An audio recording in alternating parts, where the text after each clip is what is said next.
The Lord be with you. And with your spirit. A reading from the Holy Gospel according to Luke. Glory to you, O Lord. As Jesus continued his journey to Jerusalem, he traveled through Samaria and Galilee. As he was entering a village, 10 lepers met him. They stood at a distance from him and raised their voices, saying, "Jesus, Master, have pity on us." And when he saw them, he said, "Go, show yourselves to the priest." As they were going, they were cleansed. And one of them, realizing he had been healed, returned, glorifying God in a loud voice. And he fell at the feet of Jesus and thanked him. He was a Samaritan. Jesus said in reply, 10 were cleansed, were they not? Where are the other 9? Has none but this foreigner returned to give thanks to God?" Then he said to him, "Stand up and go. Your faith has saved you." The Gospel of the Lord. Praise to you, Lord Jesus Christ. Dear sisters and brothers in Christ, while on his way to Jerusalem, Jesus encountered 10 lepers. Often this gospel passage is known as a passage of the healing of the 10 lepers. But in reality, this passage reveals the divinity of Jesus, that is, the Holy One of Israel, the Messiah.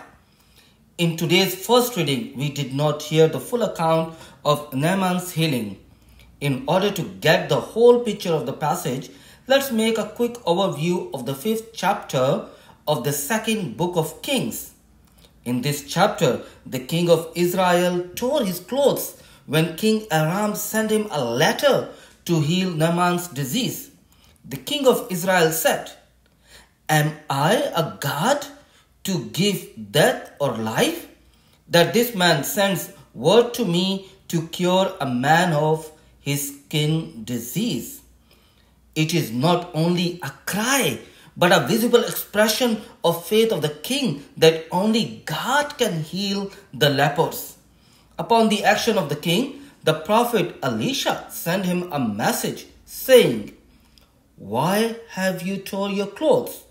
Let him come to me, that he may learn that there is a prophet in Israel." The English word prophet has its roots in the Hebrew word Navi, which means the mouth of the Lord. In other words, Elisha told the king that God is present in Israel, and as we heard in the first reading, after his physical healing, the non-believer Naaman confessed, "Now I know that there is no God in all the earth except in Israel. It is only the God of Israel who can heal the lepers." In the passage of the 10 lepers, like Naaman, they approach Jesus for healing. And as I said before, we need to go beyond the physical healing of the lepers. Therefore, it would be good to have a quick overview of the gospel passage in the light of the Old Testament. First, let's see the geographical setting. Jesus was on his way to Jerusalem, which means that he was somewhere between Galilee and Samaria. In other words, Jesus was not in the holy city of Jerusalem, as the Jews believed that God was always present in the temple. Second, let's see the allegorical meaning. 10 lepers approach Jesus. Hebrew is an alphanumerical language, which means that every number has a corresponding letter. Now, when I say number 10, what comes to mind? 10 commandments. Allegorically speaking, these 10 lepers represents the 10 commandments or instructions. Third, And the last, let's talk about the courage of the lepers to enter the village to meet Jesus. According to the Mosaic law, lepers were not allowed to enter the village to meet someone because their action would make the other person unclean. Now, let's put these three elements together. Jesus is outside of Jerusalem. The 10 instructions and the obedience of the lepers shows that God can work in our lives as we follow His instructions or commandment. And the law of the Moses was not meant to put people in a box, but rather it was given so that through the obedience to God, the faithful can see God in their life, particularly in their physical healing. Jesus did not come only to give physical healing, but He came so that we can have life and life in abundance. Just to ask you a quick question, what is the first commandment or instruction? And it goes like that: I am the Lord your God. You shall have no other gods before me. And this is what the Samaritan did. The first step of obedience is to believe that God is our Savior.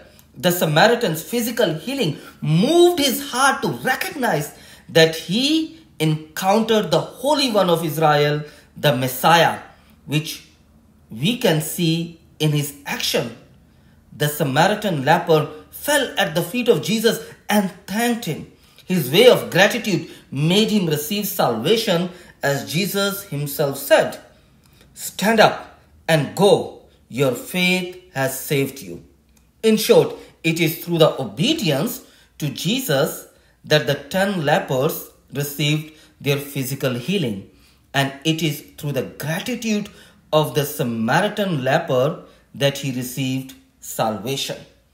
Is it not a joyful moment to praise the Lord when you receive salvation? Therefore, let us sing together the following famous Christian song which I learned in my catechism class. Praise Him, praise Him, praise Him in the morning, praise Him in the noontime. Praise Him, praise Him, praise Him when the sun goes down. Thank Him, thank Him, thank Him in the morning, thank Him in the noontime. Thank Him, thank Him, thank Him when the sun goes down. Dear sisters and brothers in Christ, the seed of obedience is placed in our hearts through the sacred scripture and sacraments in order to encounter the Messiah in our lives. The fruit of obedience is gratitude, which leads us to receive salvation. As Saint Therese of Lisieux teaches us, Jesus does not ask for great achievements, only obedience and gratitude. Let's not forget that our complaints, problems, and pains will end when gratitude enters our soul. May Mary, the mother of Jesus, our mother, and the model of obedience and gratitude, intercede for us to be always obedient in listening to Jesus with an attitude of gratitude.